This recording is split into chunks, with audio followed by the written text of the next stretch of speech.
Supernatural stories to send shivers down your spine. Remember to comment, like, share, subscribe, and ring the bell to get notified. Something very bad is happening to me. Help. I've been trying to contact my grandmother who passed away about 5 years ago. I had been asking her for signs like seeing a white bunny, but nothing happened. I started using her pendant necklace that she always wore and asking it questions. I would hold it up with my right hand and it gave me a yes or no answer.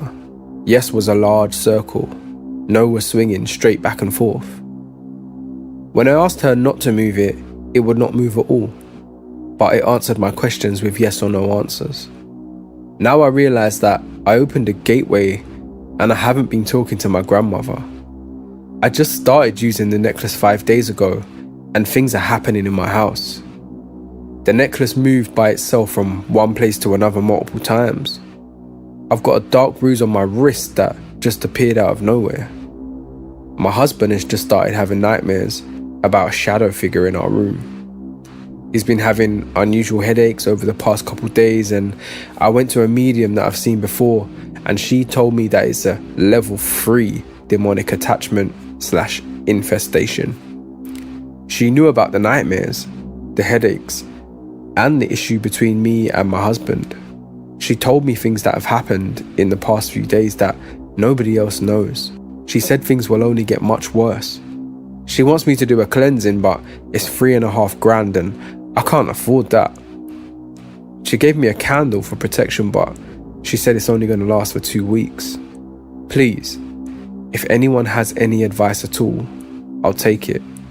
This is not a joke, and it's very urgent.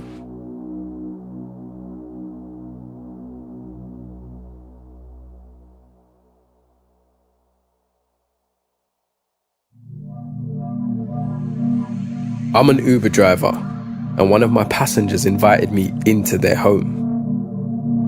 There are a lot of things I don't understand about this world, a lot of things that don't make sense to me or I simply can't make sense of. I don't exactly have a philosophical outlook on the universe, what our purpose is and all that, but what I saw that night left me asking questions I never thought I'd want to ask. I've seen a lot of things as an Uber driver, questionable things even. That's just part of the job description. It's an interesting experience to say the least, but hey, it puts food on the table, right? I've got 2 kids that I need to take care of and their father is no longer in the picture. I'm rarely ever home because I'm constantly working to make ends meet. I work as a teacher during the day and would drive for Uber as soon as the school day ended. I try to accept as many rides as I can, or as long as I can, but I wish I never accepted the last ride. It was around 10 PM when I got the notification for a booking. The drop-off location struck me as odd, but I didn't think much of it at the time. It was quite away from the city and I didn't think people really lived in that area. The fare was considerably large though, so I decided I could make this my last ride and get home a little bit earlier than usual. I was just by the pickup location, so I was able to get there in under 5 minutes. A tall, slender woman settled herself into the back seat. She was gorgeous. Short brown hair, impossibly perfect bone structure, and the brightest green eyes I'd ever seen on a human being. She looked to be about her mid-20s. I greeted the woman as she entered the car. "Good evening. Lauren, right?" "Yes." "And you, dear? Yasmin?" "Yes." She asked me in a tone that sounded far beyond her years. "I'm sorry? Your name, dear?" My passengers rarely asked me for my name. They usually just got in and stared at their phones for the entire ride. I guess she was just trying to be nice and make conversation. "Yes, nice to meet you." "Likewise, Yasmin," she responded. It was quiet for a few minutes as we drove to our destination. She spoke up again a few times and asked me about my life, what I did for a living, my family, my hobbies, etc. Then she asked about my kids. "Is your husband watching them right now?" No, my cousin babysits them until I get home. She's nocturnal, so she doesn't mind the late nights.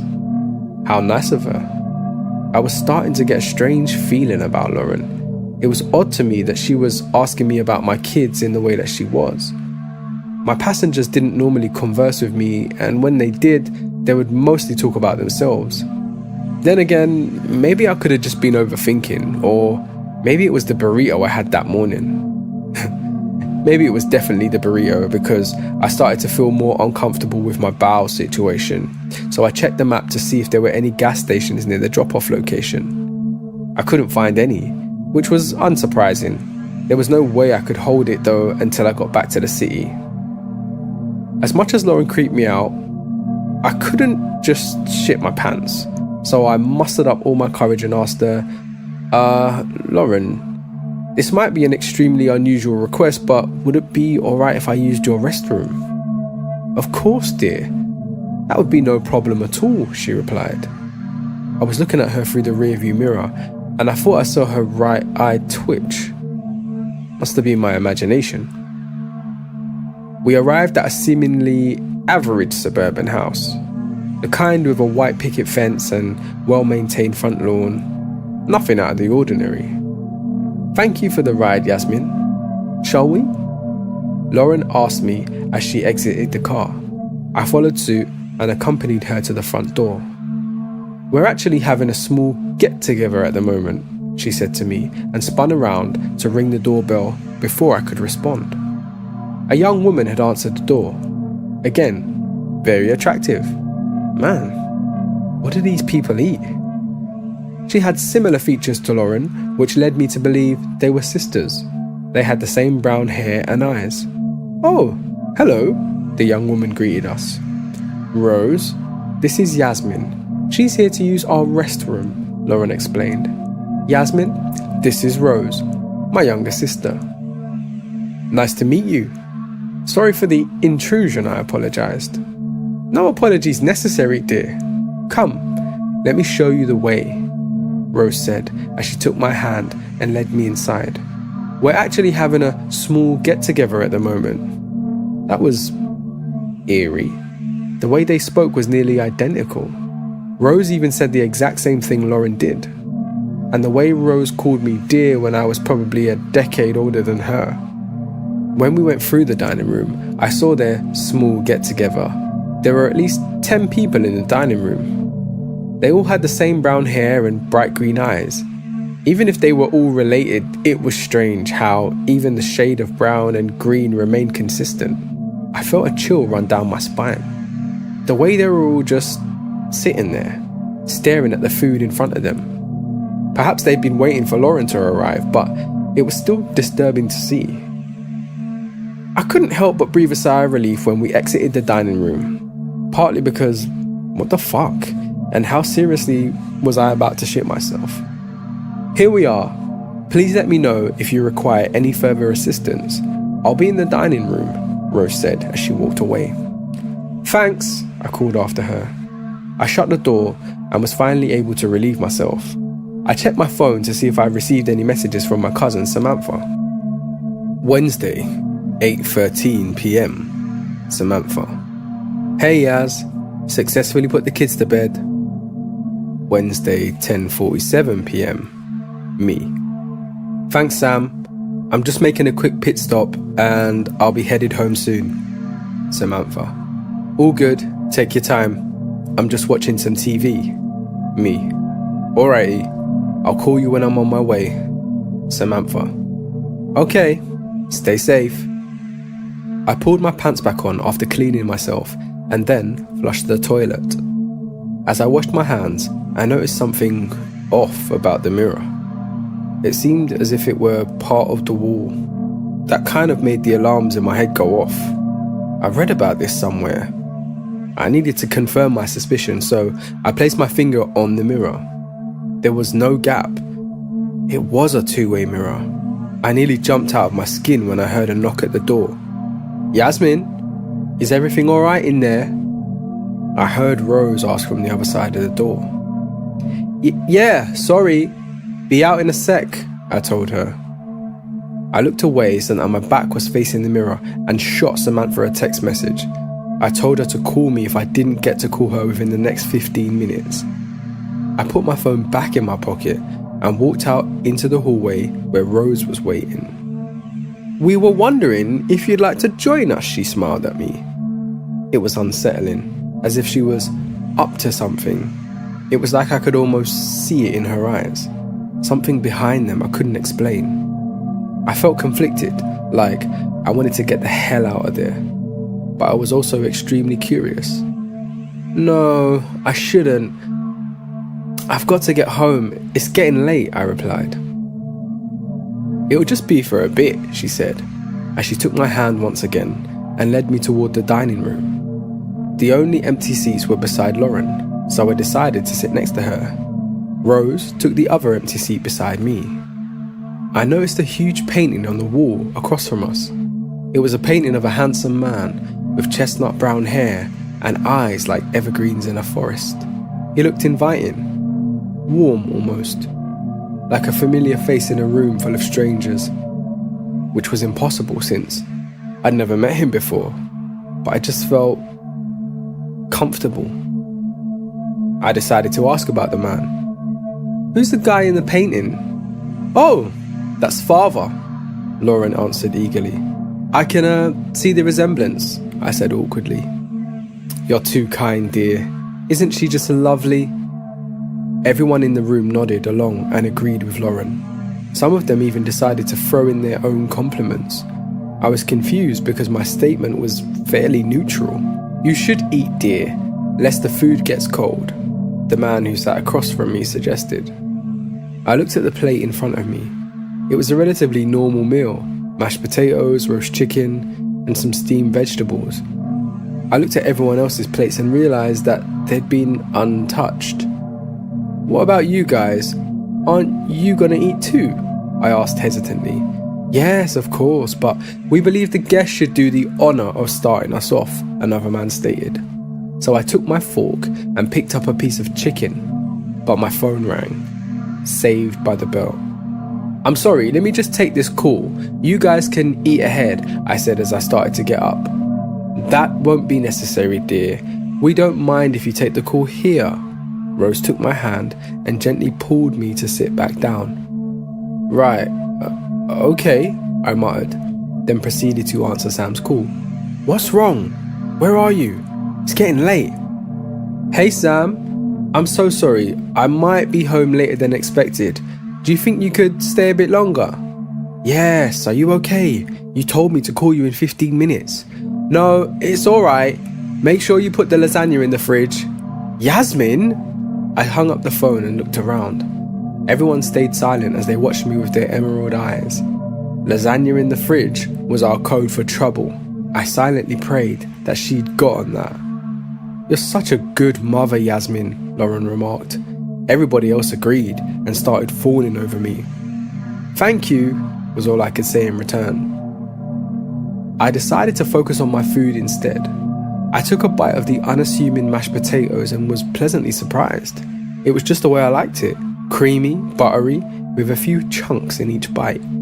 "Wow, this is great," I blurted out without meaning to. "Of course, dear. This is Father's recipe. Everything he does is absolutely great," Rose said proudly. "Yes, Father does no wrong," the man across me agreed. I decided to try the chicken next. I could see why they liked this Father guy so much. He had some really good recipes. I ended up eating everything on my plate. Everyone else finished all their food too. I mean, who could blame them?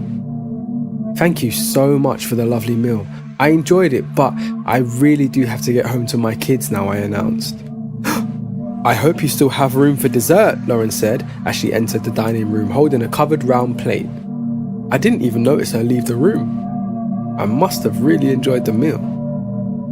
There was a voice in my head that kept trying to remind me that I really needed to get home, to get to my kids, to get away from this place. But once Lauren revealed the cake, all I wanted to do was eat it. And that terrified me. That fear went away as soon as I dug into my slice of cake though. It was divine. I must have finished the whole thing in one bite. It was literally the perfect chocolate cake.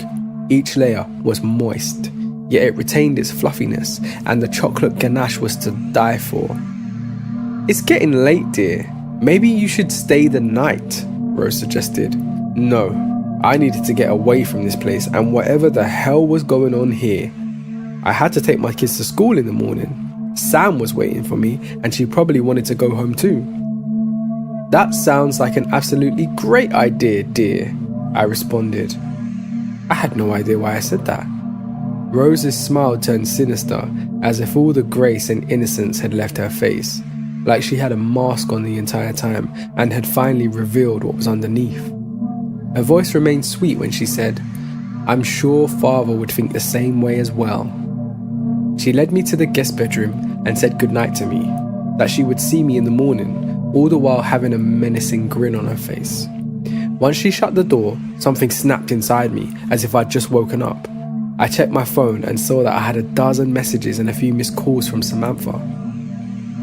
One of her messages stated that she'd called the police and they were on their way. I sighed in relief. Everything was probably going to be fine. The Uber app had the info of where my last drop-off location was and the cops were going to arrive any minute. I decided to have a look around the bedroom while I waited. Maybe there was something I could use as a weapon in case they tried anything before the police arrived. On the wall behind the bed, there was another large painting of the man they called Father.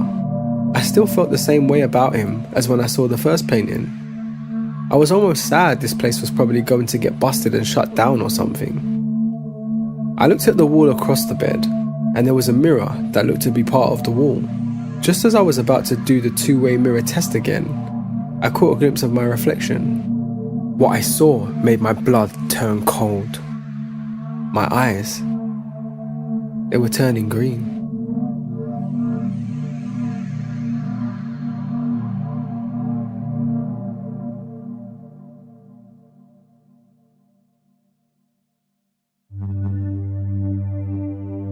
I was 5 when I met him. It was just like any other day in my neighbourhood. I asked my mum, who was sitting under the tree, if I could take my scooter out. She obliged, but I was only allowed to go to the stop sign and back. As I'm riding my scooter, all of a sudden, a figure jumped out right in front of my path. He was tall, pale and skinny, wearing dark clothing and these bright red gloves. He had a really deep voice, a voice deeper than I had ever heard before. His face is a blur to me, but what I do remember is him holding his hand out and telling me to come with him. I said no, of course. My mother always told me to stay away from strangers. But he claimed to know my mum. He even said her name. He promised to bring me back right where he found me if I just came with him for 1 second. I remember him taking a step towards me. He was so tall, he could have squashed me under his boot. He kept talking while walking closer and closer. I panicked, threw my scooter at him and ran. It was probably 100 feet, but it felt like miles. When I arrived home, I was sobbing in my mother's arms, telling her about the man that tried to take me. She reassured me, of course, saying she would never let that happen. I recalled the story, wondering who that man could have been. Well, my mother informed me there was never a man. She was watching me the entire time. But I swear he was there. I hope I don't meet him again.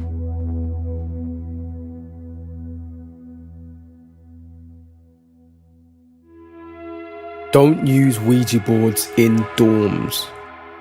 Apologies for any grammatical errors. Don't come at me. In fall of 2018, I started my freshman year of college. To preface, the dorm building I moved into was a renovated seminary building, aka a school where men would go when they wanted to become a priest. It was on the banks of the Mississippi River.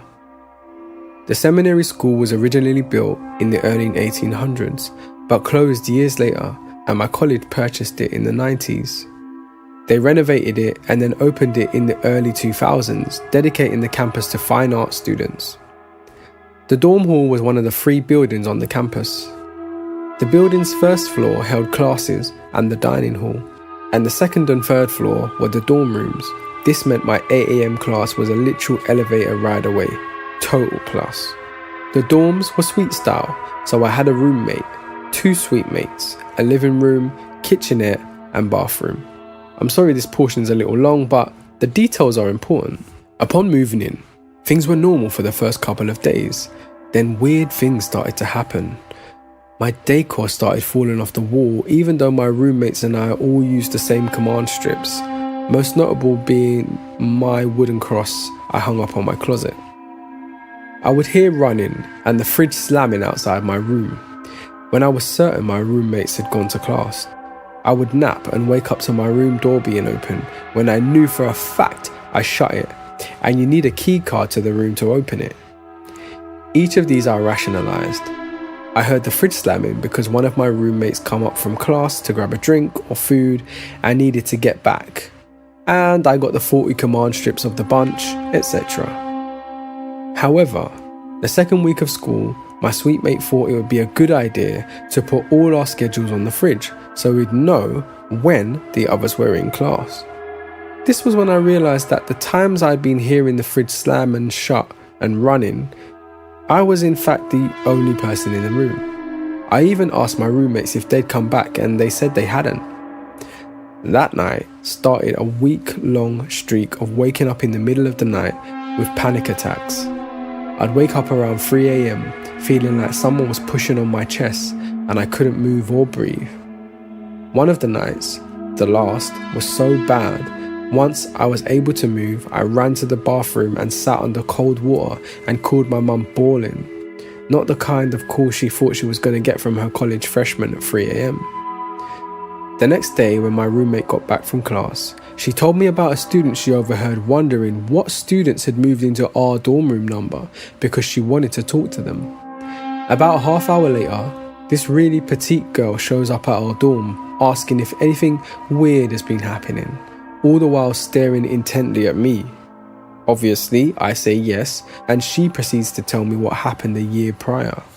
The group of people who lived in our room the year prior used a Ouija board and accidentally ended up drawing a malevolent spirit to the room.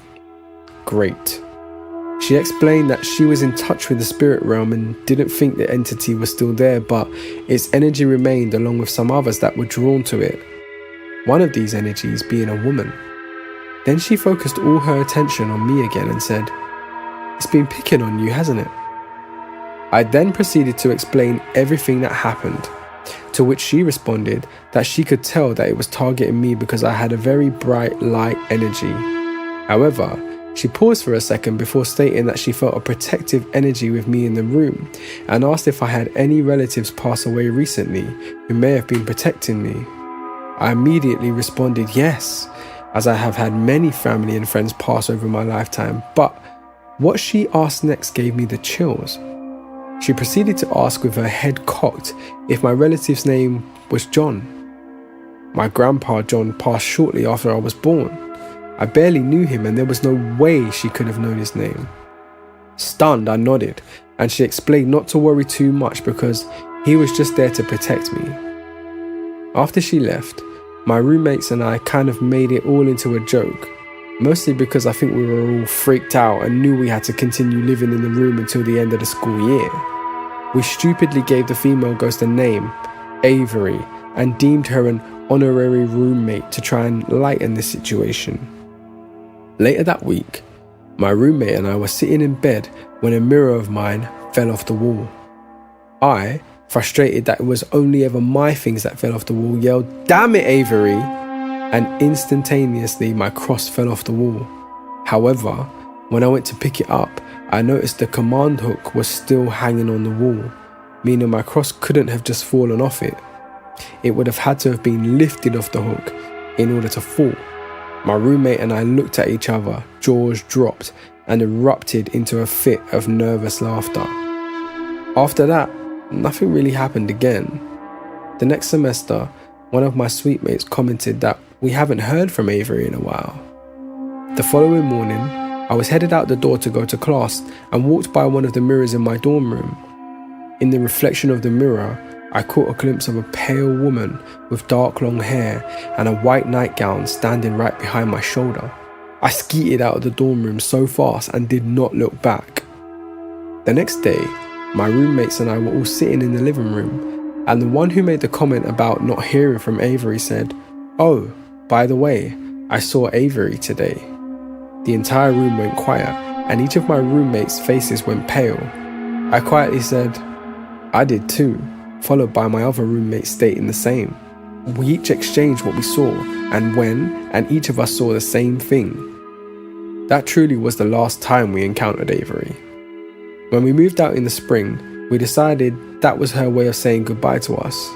I would always wonder though if the students who moved in after my roommates and I ever experienced anything again.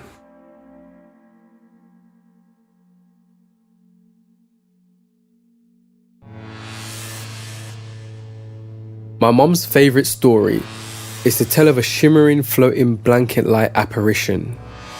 Anyone seen it? She saw it in daylight while walking the dog. She said it was a shimmering floating square that was semi-transparent, the size of a baby blanket. It was floating in mid-air several feet away. She said it jerked upwards a few inches and then shot into the ground and disappeared. Later that day, she was in the garage, turned, and the thing was there. She said it flew towards her and she had to duck. It soared over her head and disappeared, and she never saw it again. My husband swears he saw it while we were house sitting for my grandparents, despite likely never hearing the story. He described it as a towel-sized shape peeking out from behind the central chimney, flapped through the air like it was caught in a wind, flew down the stairs and disappeared. Searches for ghost blanket have returned nothing. Anyone else experience anything like this? It's getting to be Halloween season and I'd love to treat her to some new stories.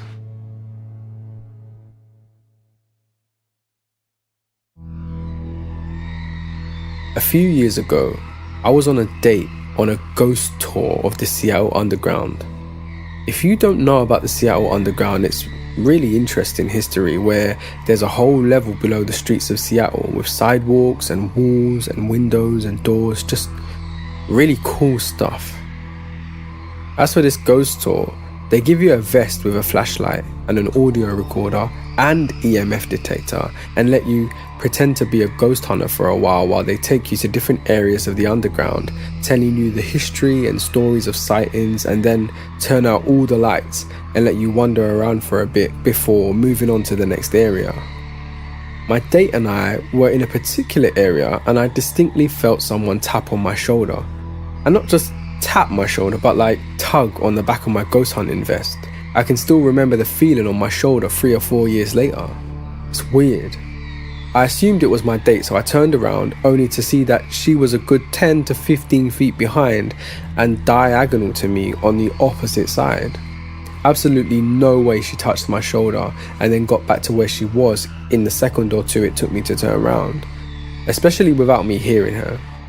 So I stood there for a second trying to process what had happened and realised that if it was just the vest shifting because of the weight of the ghost hunting equipment, it would have fallen down instead of being pulled up the way it had been.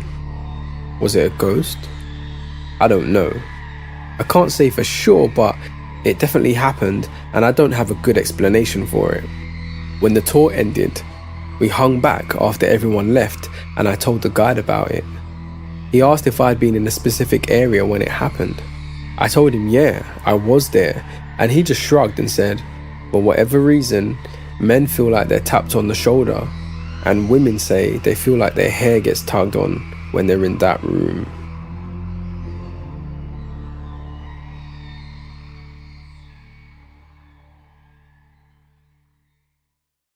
Supernatural stories to send shivers down your spine. Remember to comment, like, share, subscribe, and ring the bell to get notified.